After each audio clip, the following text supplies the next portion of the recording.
That's very troubling because there's no way that all of the Afghans that want to leave, and perhaps even all of the Americans that want to leave, will have been able to leave by August 31st. And the Biden administration has been very vague about how many more people it wants to get out by the 31st. It keeps using the term thousands. What does that mean? Are we talking 50,000? Are we talking 60,000?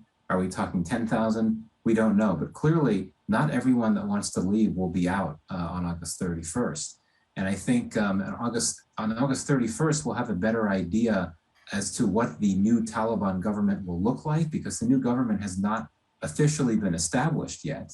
But I think that we'll see the Taliban start to make a lot of decisions in terms of who's going to be leading the government, whether it is willing to bring in non-Taliban leaders to participate in the government or not.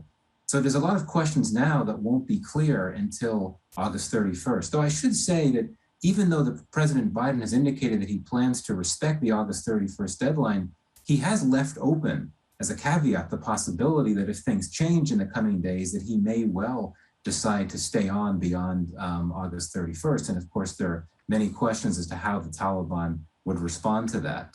There had been a time, May 1st had been the deadline for the U.S. withdrawal originally, per an agreement signed by the U.S. and the Taliban last year. The U.S. did keep troops in Afghanistan beyond May 1st. The Taliban threatened to attack Americans, but did not. So the Taliban could be bluffing at the end of the day. But bottom line is a lot of uncertainty about what happens after August 31st. Right. And just to that point, because it seems like the Taliban is making it very clear that the deadline is a red line that must be honored, and that cooperation could be challenged post that date. And so, you're saying that it's not clear how their response would be at this juncture. But could you walk us through how it will play out in terms of their engagement with the G7 leaders and particularly the U.S.? Well, at this point, the Taliban has its engagement or relations with the outside world. There hasn't been much to it other than some negotiations, clearly, between the United States and the Taliban. And indeed, the CIA director met with the top Taliban leader. And I think that there are several reasons for that meeting. One was probably for the August 31st deadline to be discussed. I think for the CIA director to get a sense as to whether the Taliban would be willing to give a bit on that deadline.